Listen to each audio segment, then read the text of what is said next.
하나님 말씀은 사무엘하 20장입니다. 사무엘하 20장. 사무엘하가 24장까지 있죠.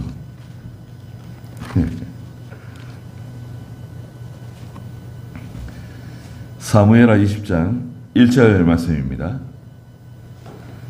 그때 그곳에 불량배 하나가 있었는데 그의 이름은 세바이며 베냐민 족속 비그리의 아들이었다. 그가 불나팔을 불며 말하기를 다윗에게는 우리의 몫이 없으니 이새의 아들에게서 받을 유업이 없다. 이스라엘아, 각자 자기의 장막으로 돌아가자 하니 모든 이스라엘 사람들이 다윗을 따르다가 비그리의 아들 세바를 따라 올라갔으나 유다 사람들은 요단에서 예루살렘까지 자기들의 왕 다윗을 떠나지 않고 따라갔다. 그랬습니다. 세바의 반역입니다. 세바. 세바라는 사람이 나오는데요. 세바라고 하는 이름이 여러 가지가 있어요. 성경에 보면. 세바. 세바는 일곱이라고 하는 뜻이 있는데요. 이삭이 우물을 파는데 자꾸 이집트 사람들이 자기 우물이라고 주장해가지고 우물을 빼앗겼죠. 그러다가 이제 7번째 우물, 세바라고 하는 우물도 파게 되죠. 근데 이 세바가 있는데요. 1절에 보니까 그때 그곳에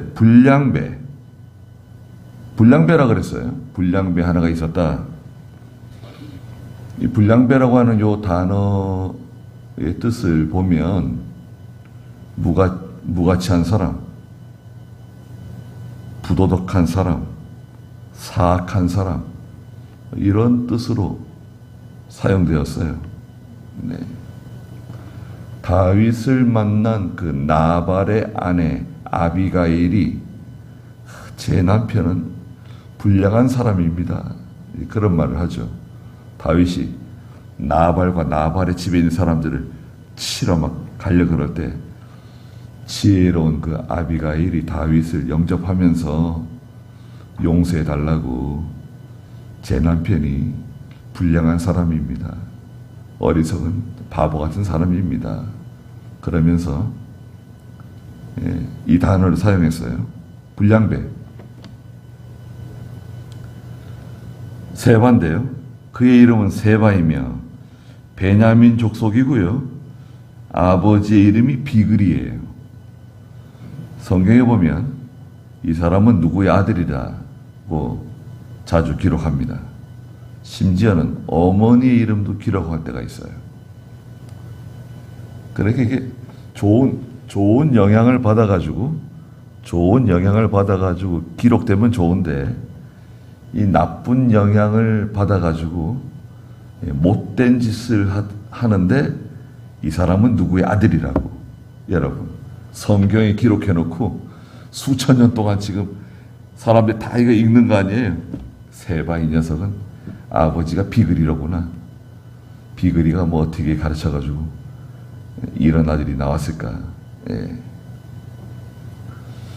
자, 이 배경은 압살롬의 그 쿠데타, 반역으로부터 시작합니다.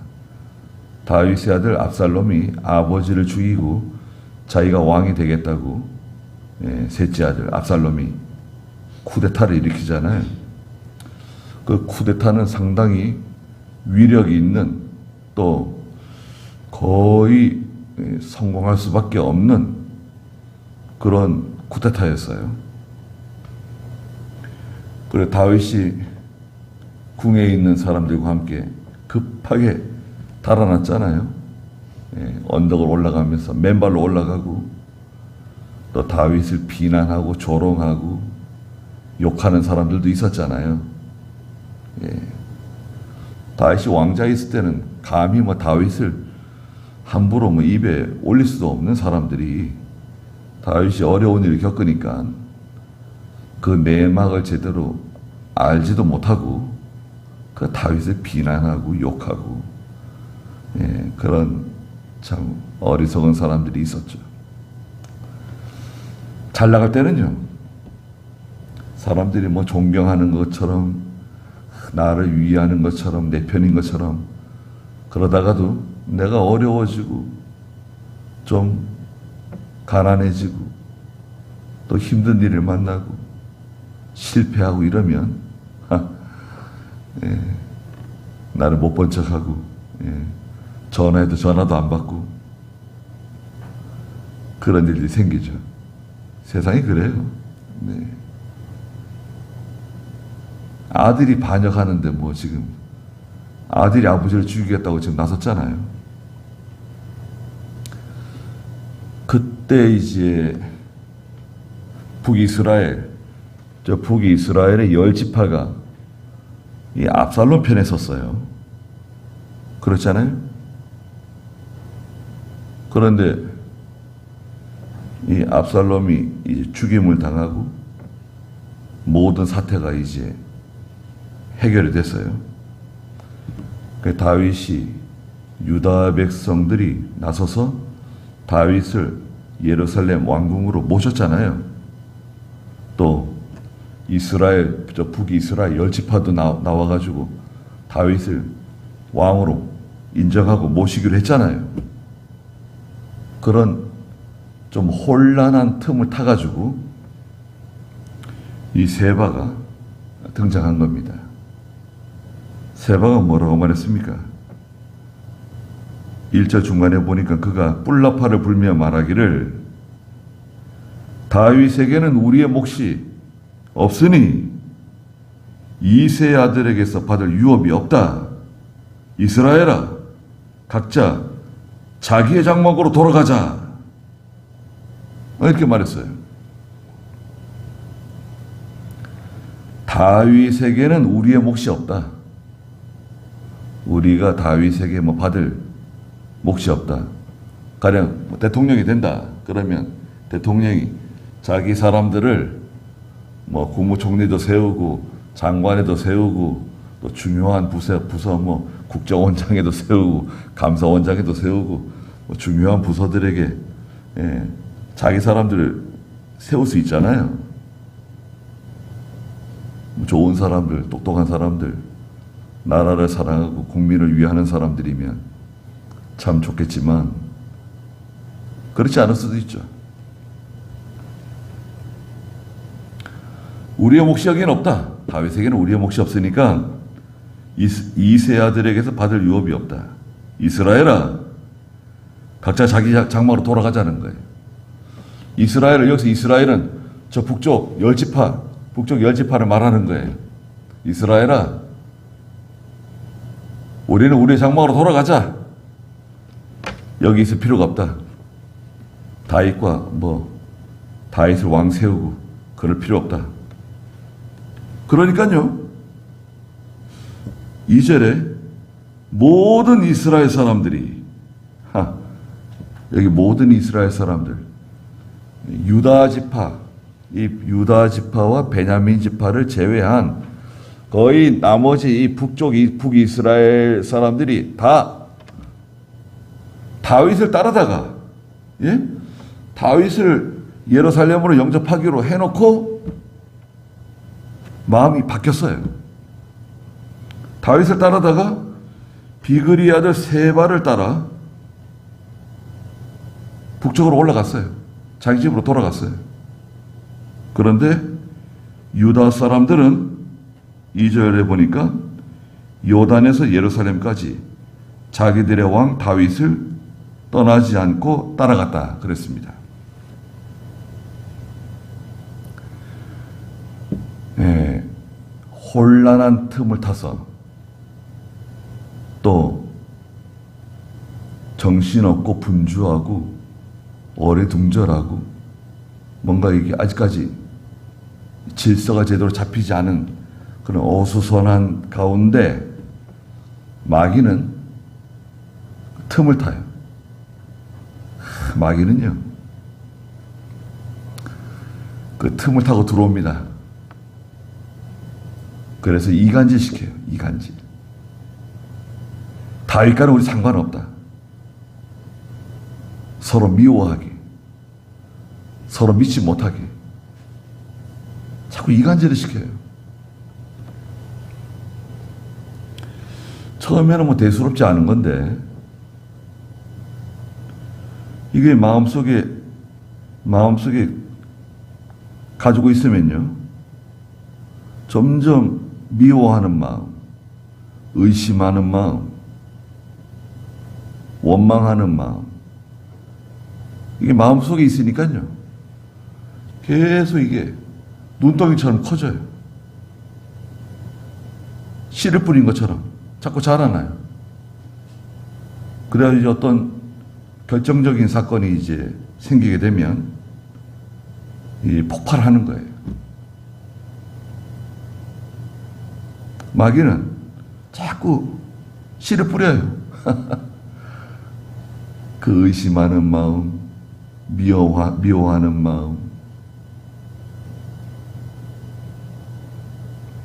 그 상한 감정, 서운한 마음 자꾸 줘가지고 꿍 하고 있는 거예요, 속에. 이 해결이 안 돼요. 뭐 개인의 성격일 수도 있는데요, 개인적으로 꿍한 사람들 있잖아요. 예수를 믿어도, 믿음이 있어도 속에 꿍한, 잘 해결이 안 되는 사람들이 있습니다. 이게 한번 딱 걸리면 소화가 안 되는 것처럼, 뭐 얹힌 것처럼, 이거 뭐 소화제를 먹어도 안 내려가고, 뭐 얹혀 있는 거예요, 그냥. 그러다 이제 어느 날 터지는 거죠. 폭발을 해요. 북이스라엘 사람들이 좀 서운한 마음이 있었잖아요. 자기들이 다윗을 왕으로 인정하고 예루살렘으로 자기들이 모시려고 그랬는데, 이번에 곳에 그냥 유다 족속이 나서가지고 다윗을 말하자면 자기들이 모시고 예루살렘으로 왔잖아요. 그래서 기분이 좀 나빴죠. 아니, 이럴 수가 있는가? 너희들이 왕을 도둑질했다 이러면서 그냥 그 41절에 아니, 우리 형제 유다 사람들이 왕을 도둑질했다 이러면서 그냥 막 성질을 부렸잖아요. 그런데다가 이 세바가 또 거기다 기름을 부었어요. 다윗에게는 우리의 몫이 없다. 다윗은 우리를 인정하지 않는다.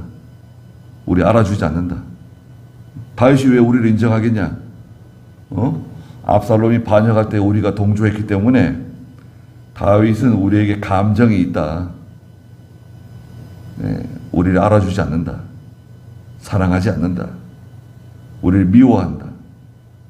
뭐 이래가지고 사실은 전혀 그렇지 않은데 마귀는 이간을 시켜요.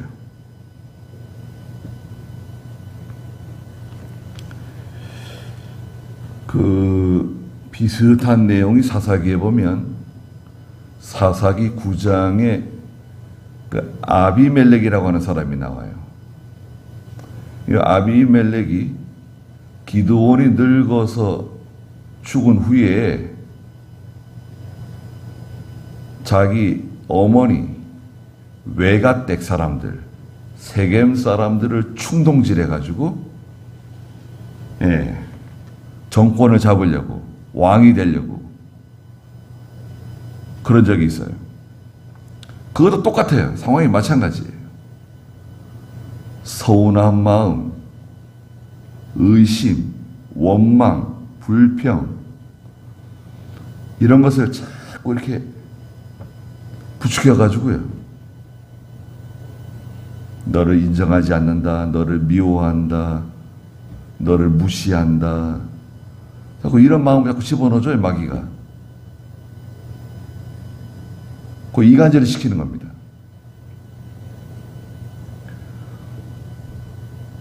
우리 편이다, 저쪽 편이다, 또 편을 갈라요. 여러분, 교회는 편가르면 안 돼요.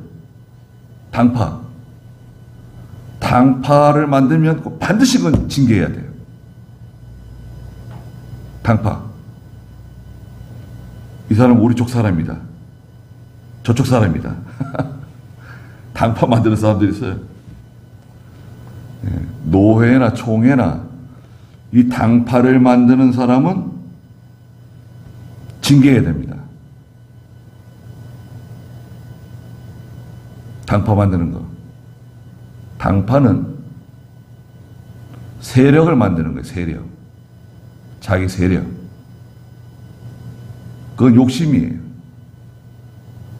뭔가 자기들이 주장하는 것을 받아들이게끔, 우리가 요구하는 것을 받아들이게끔 만드는 거 아닙니까? 그런 게 어디 있어요, 성경에?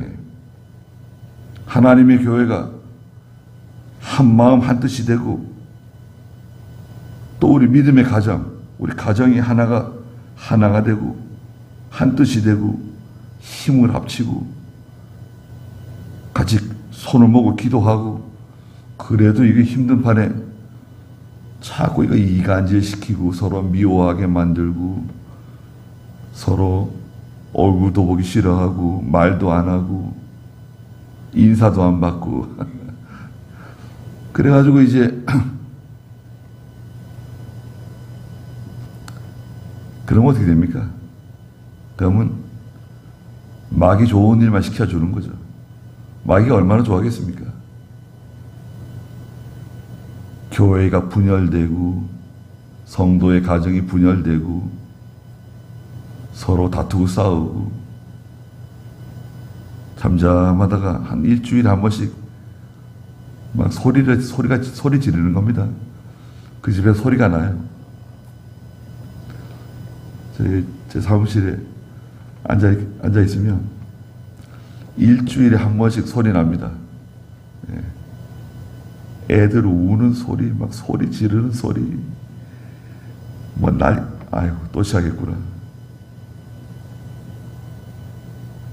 아이들이 그냥 막 소리를 지르는 거예요. 무서워서 소리 지르겠죠. 이야, 참, 서로 화목하게 살아도 얼마 못 사는 세상인데, 이거 뭐, 다투고 싸우고, 서로 미워하고, 증오하고, 서로 좋아해서 결혼했을 텐데, 참, 처음에 감정이 아니겠죠. 네. 마귀는 이간을 시킨다. 이걸 기억해 두세요. 서운한 마음, 미워하는 마음, 원망불평 집어넣어가지고 이간을 시키는 거예요. 그 북이스라엘이 세 발을 따라서 떨어져 나갔어요. 아, 참. 이거 얼마나 기가 막힌 일입니까? 이거 일이 잘 해결될 줄 알았더니 또 문제가 생겼네요. 그러나 유다 사람들은 끝까지 다윗을 따라갔고, 다윗을 예루살렘의 왕으로 영접했어요. 3절 한번 읽어주시겠어요? 다윗이 예루살렘에 있는 그의 궁으로 돌아와서 궁을 지키도록 남겨둔 10명의 후궁들을 붙잡아 별실에 가두고 지키게 하였으며, 그들에게 먹을 것을 주었으나 그들과 동침하지는 않았으므로 그들은 죽을 때까지 생광으로 갇혀 지냈다. 예, 다윗이 피난 갈 때, 궁을 비울 때, 다윗 왕의 그 후궁들이 있는데, 그 후궁 10명에게 궁을 지키도록 맡기고 떠났어요. 후궁 왜 10명을 남겨뒀는가? 설마 후궁들을 죽이질 않을 것이다. 또 후궁들은 그래도 다윗의 첩이잖아요. 일종의. 그러니까 함부로 대하지 않을 것이다 생각하고 후궁들에게 궁을 맡기고 피난길에 올랐는데, 압살롬이 그 아히도벨의 그 악한 모략으로 그 후궁들과 동침했는데 백성들이 보는 가운데 저 왕궁 지붕에서 백성들이 보는 데서 후궁들과 동침을 했어요. 천막을 쳐놓고. 그러면 어떻게 되는가? 성경에는 레위기 20장 11절에 보면 자기 계모와 동침하는 자에 대해서 성경에 말했어요. 레위기 20장 11절 한번 읽어주시겠어요? 어떤 사람이 자기 계모와 동침하면 그는 자기 아버지의 몸을 범한 것이므로 그 둘이 반드시 죽여야 한다. 그들의 피가 자기들에게로 돌아갈 것이다. 계모와 동침하다가 이제 발각되게 되면 그 아들과 그 계모도 둘 다 죽여야 된다. 그러면 죽여야 되는 거 아니에요? 계모와 동침한 거 아니에요? 압살롬이. 그런데 신명기 22장 그 25절 27절에 보면 그 어떤 사람이 유부녀와 동침한 것이 발견되었을 때 동침한 남자와 그 여자 두 사람을 다 죽여서 없애라는 거예요. 그런데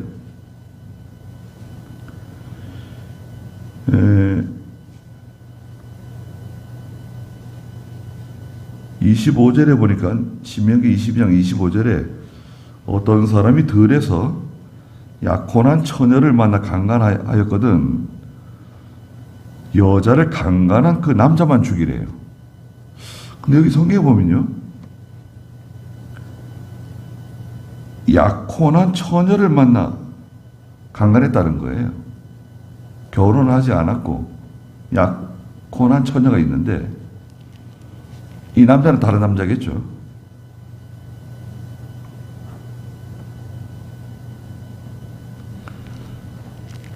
남자만 죽이래요. 처녀는 죽이지 말고. 왜냐하면 처녀가 들에서 소리를 질러도 여자를 구해줄 사람이 없었기 때문이다. 이 강간에 대해서는 죽이라는 거예요. 강간한 사람은.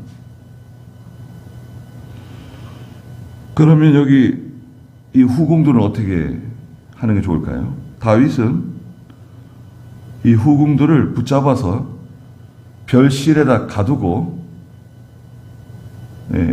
병사들로 지키게 했어요. 그리고 먹을 것은 주지만 그들과 동침하지는 않았어요. 그들은 죽을 때까지 생과부로 갇혀 지냈다 그랬습니다. 왜 죽이지 않았냐? 첫째는 이제 궁을 지키다가 벌어진 사건이고, 두 번째는 강제로 추행을 당했기 때문에 죽이진 않았어요. 그러나 허물이 있기 때문에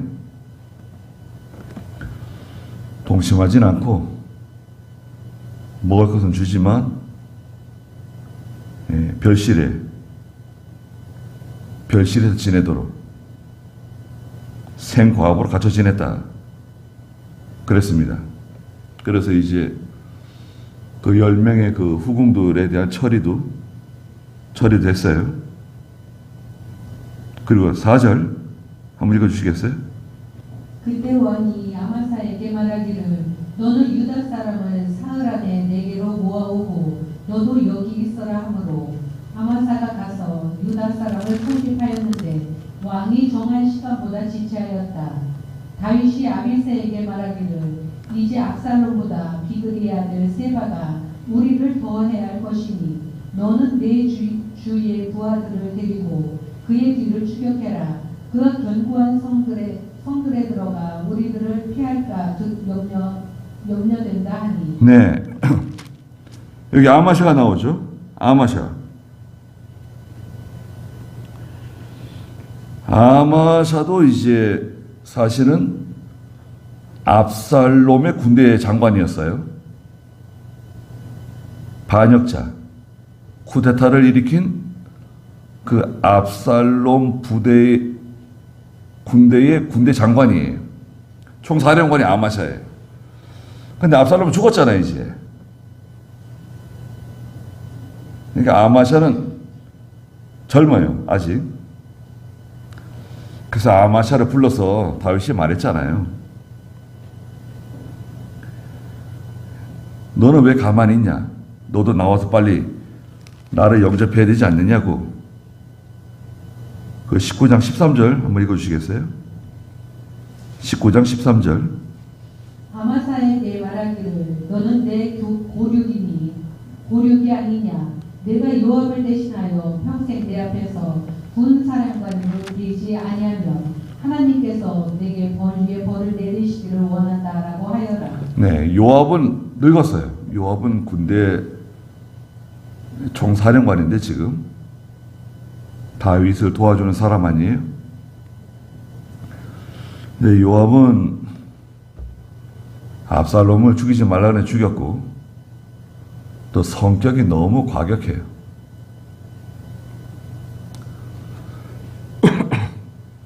죽이지 말아야 될 사람을 자꾸 죽이고 다윗이 명령한 대로 잘 순종을 안 해요. 참 충성스럽고 좋은 사람인데 너무 과격해 성격이. 또 시키는 대로 하질 않아요. 자기 주장이 너무 강해. 여러분 어떻게 생각하세요? 참 충성스러운 사람이에요. 일 너무 잘해요. 시키는 것보다 더 잘해요. 그런데 가끔 가다가 문제를 일으켜요. 시키는 대로 하질 않아요. 자기 주장이 너무 강해. 그리고 큰 문제를 일으켜요 또. 그게 요압이에요.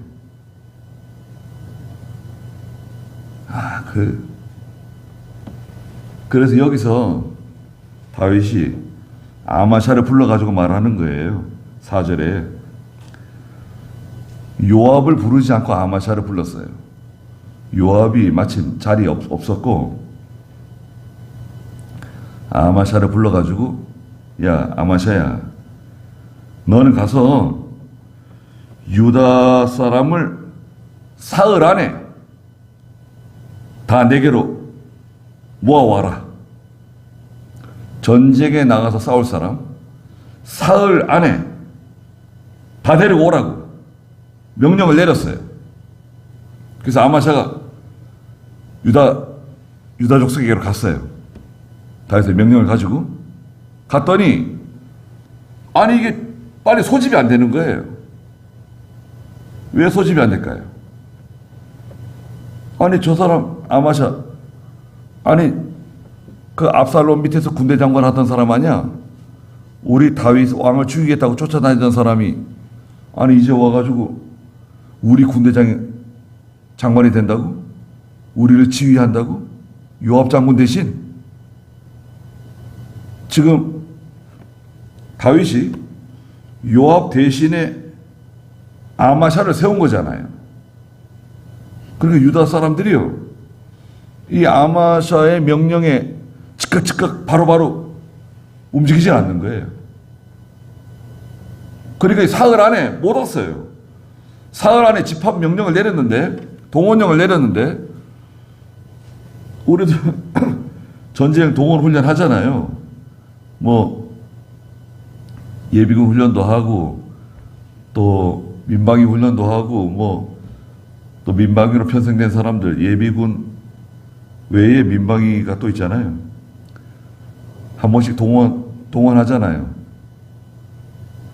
새벽 뭐 6시 반, 7시 뭐 어디 포곡초등학교 뭐 모연초등학교 집합 그러면 가서 출석 체크도 하고 하잖아요. 그게 다 전시에 동원령을 내리면 집합할 수 있도록 훈련하는 거예요. 그것도 습관을 들이는 거예요. 유다 백성들이 그 딱 명령 떨어지면 쫙 모이는 건데, 아마샤가 가가지고 동원령 내렸는데 모이질 않아요. 그래가지고 이제 시일이 지체가 되니까 다윗이 이렇게 하면 안 되겠다, 이거 큰일 난다, 이거. 그래 아비새를 불렀어. 아비새. 왕이 정한 시간보다 지체됐어요. 그러니까 6절에 다윗이 아비새를 불렀어요. 아비새. 아비새는 요압 장군의 친동생이에요. 이 사람도 장군이에요. 아주 뭐 대단한 사람이죠. 요압의 그 형제가요, 제일 장남이 요압, 둘째가 아비새, 셋째가 아사엘인데 아사엘은 죽었고, 아비새를 급하게 불렀어요. 이 아비새 빨리 와라. 그래서 6절에 보니까 이제 압살롬보다 비그리 아들 세바가 우리를 더 해야 할 거다. 그러니까 너는 네 주의 부하들을 데리고, 네 주의 부하들, 이건 이제 압살롬의 부하들 말하는 거예요. 압살롬의 부하들. 또 다윗을 섬기는 사람들, 다윗의 부하들 다 포함됩니다.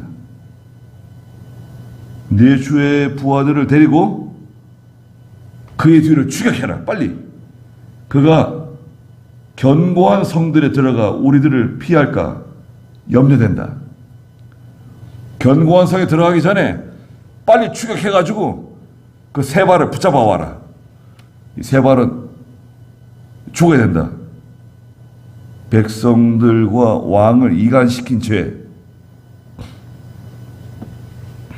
오늘날에도요, 이런 그 이간자들 다스려야 돼요. 나라를 힘들게 하는 사람들, 백성들을 속이고 거짓말하고, 이 거짓말하는 거 무슨 법을 만들면 좋을까요? 성경에는요, 십계명에 거짓말하지 말라고 말씀하시잖아요. 몇 계명이죠? 9계명. 내 이웃에 대하여 거짓 증거하지 말라고. 거짓말하지 말라는 거예요. 하나님이 거짓말하는 거 정말 싫어하거든요. 계시록 20장이죠. 가면 그 지옥 가는 사람들의 21장 계시록 21장 8절에 보면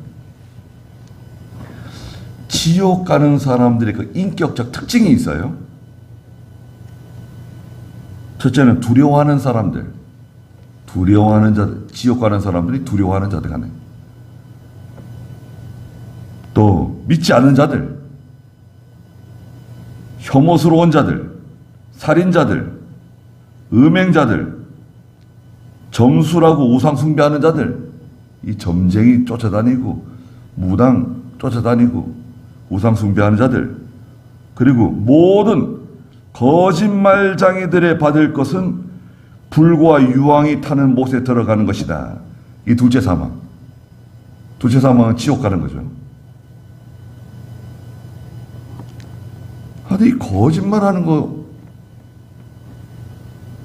재판장에 가서 거짓말하고, 국민들 앞에 가서 거짓말하고, 또 계약서 거짓으로 쓰고, 사람들 말하자면 등쳐먹고, 사기라고 해요. 사기. 다 거짓말 아니에요. 결혼도 거짓으로 결혼하고.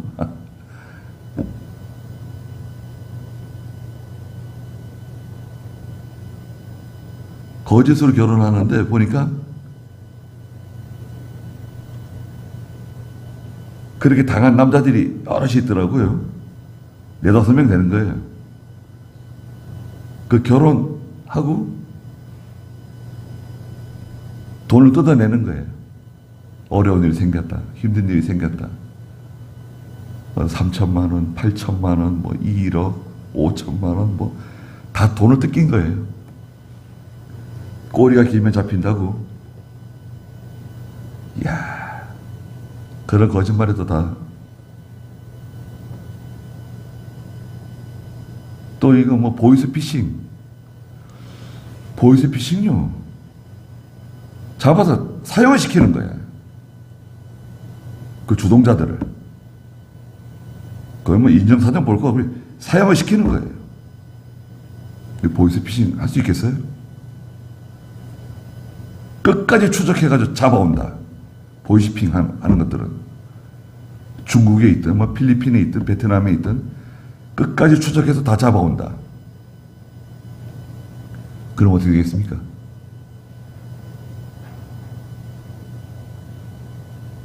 이 동네도 보이스피싱 걸려가지고 수천만 원 뜯긴 거 아니에요.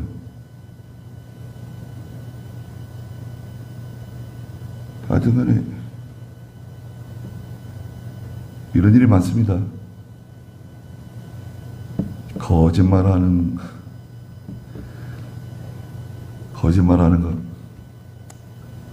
참 어떻게 하여튼 이거 법을 만들어 가지고 다스려야 됩니다.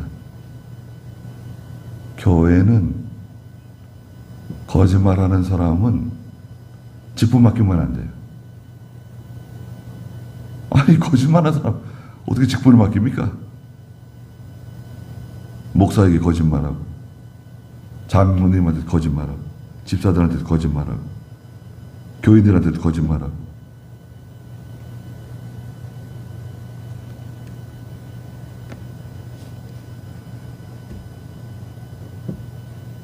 아무리 믿음이 좋은 것 같아도, 열심히 있는 것 같아도, 충성스럽고 뭐 희생을 많이 하더라도,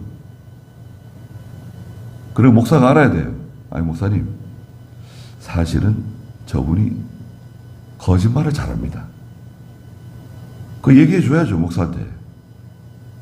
목사는 잘 모르는데 한번 집사를 맡겨야 되겠다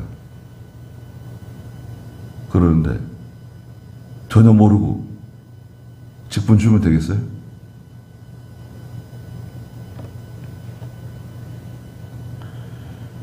그 아비새에게, 야 지금 아마샤가 빨리 안 온다, 넌 당장 가가지고 세바의 뒤를 쫓아가서 세바가 견고한 성에 들어가기 전에 잡아와라. 막 이제 아비새가 다윗의 명령을 받고 세바를 쫓아서 막 가고 있는데 누굴 만납니까? 요압을 만나네. 요압 형님을 만났어요. 아 형님 어디 계셨습니까? 제가 왕의 명령을 받아서 지금 세바를 쫓아가고 있습니다. 형님도 같이 가시죠. 그 요압도, 야 나도 간다. 그 요압도 같이 붙어서 세바를 쫓아가는 겁니다. 7절에 보니까 요압의 부하들과 그렛 사람들과 블렛 사람들과 모든 용사들이, 이 그렛 사람들은 이 블렛의 북쪽 사람들이고요, 블렛 사람들도 이 블렛의 계통 사람들이에요. 그러나 혈통은 블레셋 사람인데 이 유다 땅에 살면서 이스라엘 사람하고 같이 살면서 이스라엘 백성들처럼 된 사람들이에요. 혈통은 블레셋 사람들. 예. 근데 좋은 사람들이에요. 그렛 사람들이지만 유다 백성들 같이 충성스러운 그런 군인들이에요. 군에서 복무하는 사람들이에요. 데리고 세바를 쫓아서 가는 겁니다.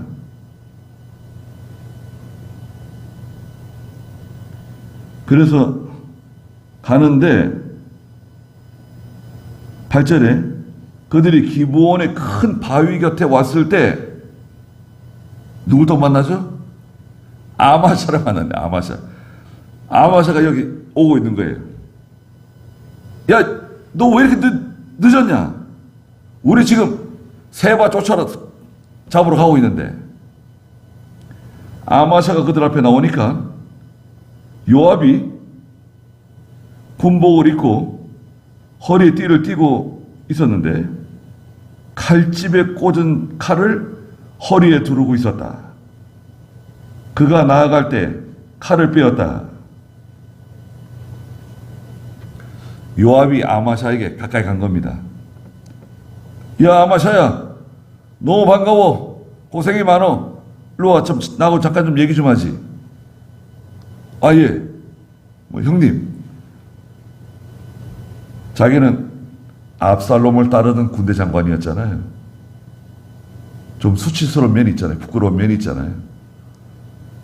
자기가 이제 요압 장군을 대신해서 이스라엘의 유다의 군대 장관이 되었는데 요압이 기분이 좋겠어요?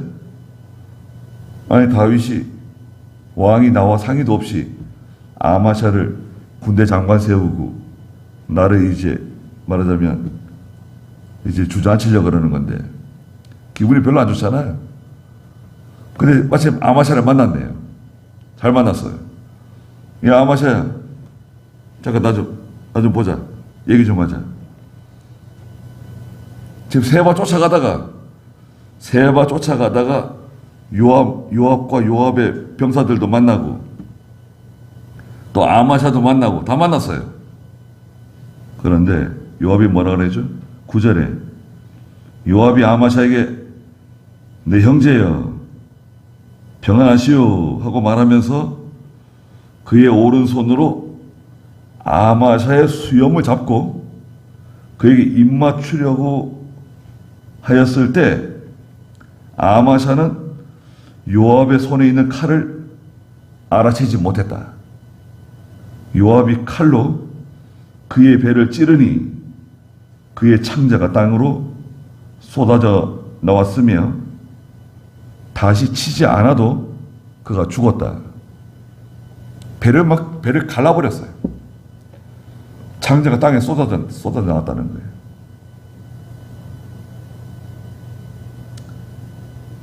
하여튼 이 요압이 잔인해요. 그 19장 13절에서 다윗이 그 아마샤를 불렀잖아요. 아마샤야, 빨리 내게로 와라. 네가 요압을 대신해서 이제 이스라엘의 군대 장관이 돼야 되는데 왜 우물쭈물하고 있느냐?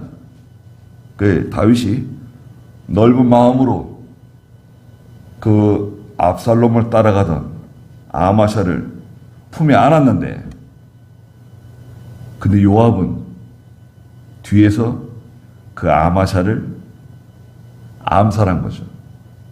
죽여버렸어요. 그게 참 얼마나 허무한 죽음입니까? 이게 뭐 전쟁가 다 죽은 것도 아니고 내 형제여 평안하시오 그러면서 배를 찔렀으니 말이죠. 하여튼 요압이 참 이런 인물이에요. 그 아마샤가 길바닥에 쓰러진 거예요. 그네 군대가 움직이지 못해요. 아마샤가 길바닥에 쓰러져 있으니 군대가 진군을 못하는 거, 세바를 쫓아가야 되는데 그러니까 그 아마샤의 시신을 옆으로 치워요.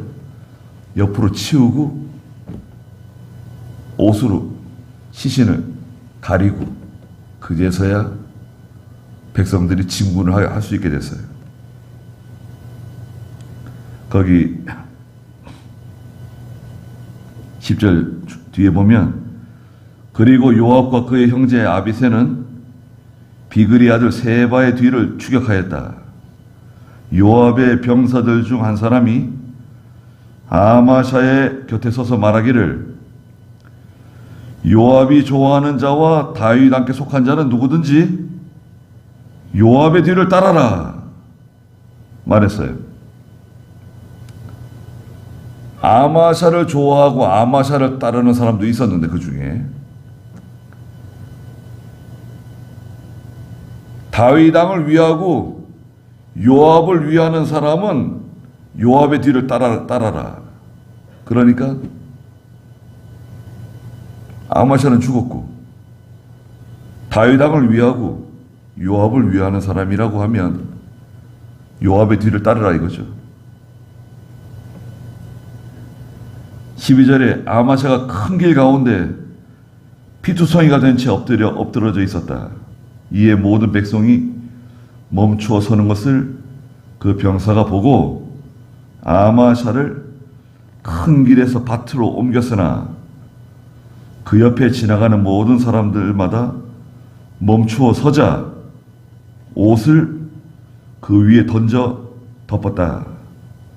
아마샤를 큰 길에서 치우고 나서야 모든 사람이 요압을 따라서 비그리 아들 세바의 뒤를 추격하였다. 그랬습니다.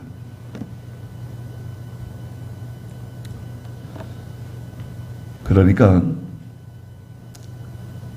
그 어수선할 때가 있습니다. 어수선할 때. 여러분 언제 어수선하죠? 뭔가 이게 질서가 잘 안 잡히고 분주하고 막 어수선할 때 있어요. 성경에서는 이 어수선할 때 첫째는 잔치집입니다. 잔치집. 여러분 잔치집에 가는 것보다 상가집에 가는 것을 더 좋아해야 된다 말씀하죠. 왜냐? 이 어수선한 곳에 가면 이 마귀가 시험을 일으켜요.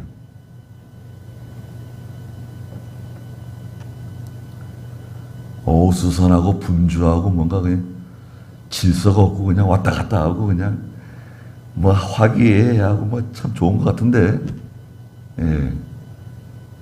마귀가 시험을 일으켜요. 다툼을 일으켜요. 원망 불평, 시기 질투, 미워하는 마음, 서운한 마음을 일으켜가지고 또 어수선할 때가 언제입니까? 가정에 이제 시험이 들었을 때, 집에 시험이 들었을 때, 교회에 무슨 시험이 들었을 때 어수선해지죠. 뭐가 어떻게 됐는지 잘 모르고, 예. 어리둥절하고 문제는 해결해야 되고 어수선할 때 이제 마귀가 이제 시험합니다. 믿음이 견고한 성도들은 문제가 없는데 흔들리지 않고 견고해요. 근데 이제 믿음이 어린 성도들이 막 이제 막 바람 앞에 무슨 나무들처럼 막 흔들립니다. 막 흔들리고 잎사귀가 막 떨어져 날리고 막 먼지가 일어나고 정신 하나도 없어요. 네. 그럴 때 마귀가 시험해요. 어수선할 때, 뭔가 이제 안정이 안 될 때, 평소에 늘 기도하고요. 평소에 늘 기도하고 또 앞으로 언제든지 우리에게 고난이 올 수 있다, 핍박이 올 수 있다, 어려운 일이 찾아올 수 있다 는 것을 알고 훈련이 되고 단련이 되면 올 게 왔구나. 이럴 줄 알았어. 딱 준비가 되어 있는 상태는, 예, 아무 문제 없어요. 이런 거 뭐 아무것도 아니야. 다 조용히 하라고. 다 입을 다무세요. 조용히 하세요. 하나님 의지하고 기도하면 된다. 다 지나간다, 이거는. 다윗이 그러잖아요. 홍해 앞에 이스라엘 백성들에게 좀 잠잠히 있으라고, 가만히 좀 있으라고 그러잖아요. 또 이사야 30장에서도 회개하고 잠잠해야 구원을 받고 조용하고 신뢰하여야 힘을 얻을 것이다 말씀하시잖아요. 견고한 성도들은 뭐 큰 문제가 없어요. 근데 이제 문제는 교회에 이런 기둥과 같은 견고한 성도들이 없을 때, 그런 기둥 같은 성도들이 없는 교회들, 또 목사가 또 믿음 있는 성도들이 막 흔들릴 때, 그거는 정말, 그건 참 어려워집니다. 오히려 믿음 있는 곳은요, 바람 불고 뭐 비바람 치고 뭐 눈보라 치고 이래도 이 풍랑 이년에 더 빨리 갑니다. 그리고 뭐 더 잘 가요. 더 믿음이 자라나고 더 은혜가 많고 더 잘 됩니다. 네. 세바와 같은 사람은 언제든지 생길 수 있어요. 또 이간하는 사람들. 그럴 때는요, 당장 그 입 다물라 그래야 돼요. 왜 그런 말을 하냐? 잘 알지도 못하면서. 당장 그런 말 하지 마라. 취소해라. 왜 이 사람 저 사람한테 가가지고 오만불평하고 그래? 왜 의심하는 마음을 집어넣고 그래? 왜 마귀 종이 돼가지고 그러는 거야? 당장 그만둬라. 책망하고 입 다물게 만들어야 돼요. 어디서 지금 그런 말 하는 거야 지금? 왜 하나님께 기뻐하시겠어? 책망해야 됩니다. 입 다물게 만들어야 돼요. 어디든지 마찬가지예요. 총에서도 원망하는 사람, 교육자 수양회에 모여서 원망하는 사람들 있을 수 있어요? 방문 열고 들어가면 한참 얘기하다가 갑자기 찬물 끼얹은 것처럼 조용해질 때 있어요. 뭐라? 아니, 그 얘기하다 계속 해봐. 무슨 얘기인데 그래? 재밌게 얘기하는 것 같은데 갑자기 조용해졌네. 뻔해요, 그거는. 그럼 한마디 하면 돼요. 원망불평하고 하나님 기뻐하지 않는 말을 하게 되면 누가 기뻐하겠냐, 그거는. 왜 기도하러 모여가지고 원망하고, 총회를 원망하고, 누굴 원망하고, 불평하고, 하나님께서 인도하시는 거 왜 믿지 않냐? 하나님은 다 알고 계시고, 합력하여 선을 이루고, 누구나 마찬가지입니다. 가정에서도 원망 불평하는 사람, 원망하지 말라 그러고, 불평하지 말라 그러고, 어디서 원망을 하고 불평하고 그러냐? 하나님께 기도하고 하나님께 맡기고 믿음으로 이겨나가는 거지. 그 단속을 잘 하셔야 돼요. 가정도. 내버려 두면 안 돼요. 내버려 두면 안 되죠. 오히려 원망을 하고 불평하고 아버지가 책임져야 된다, 뭐 어머니가 책임져야 된다, 누구 때문에 이렇게 된 거다. 그런 말을 함부로 어디서 그런 말을 입 밖에 내고 그래? 딱 단속을 해야 돼요. 마음을 하나로 합쳐도 지금 어려운 판에. 그래서 나라도 마찬가지고, 네. 우리가 잘 알고 있어야 됩니다. 잘 알고 있고 언제든지 우리에게 이런 일이 찾아올 수 있다는 것을 기억하고 항상 우리가 깨어 있고 준비가 되어 있어야 됩니다. 거기까지 하죠. 기도하겠습니다. 거룩하신 하나님, 세바가 또 이스라엘을 충동하고 이간해서 다윗을 따르고자 했던 북쪽 이스라엘 백성들을 또 마음을 돌려놨습니다. 거룩하신 하나님, 오늘날에도 언제든지 세바와 같은 사람이 일어날 수 있다는 것을 기억하고 우리가 항상 견고하고 흔들리지 않는 죄가 되게 해주시고 또 하나님의 일을 협력하고 도와주고 사라밧 과부와 같이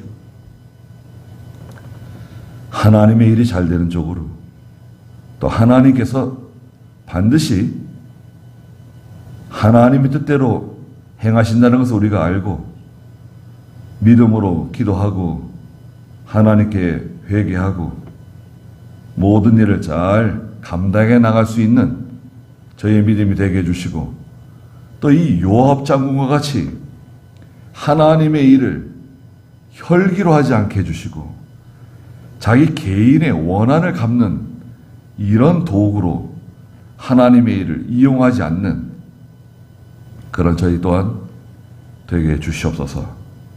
예수님의 이름으로 기도드리옵나이다. 아멘.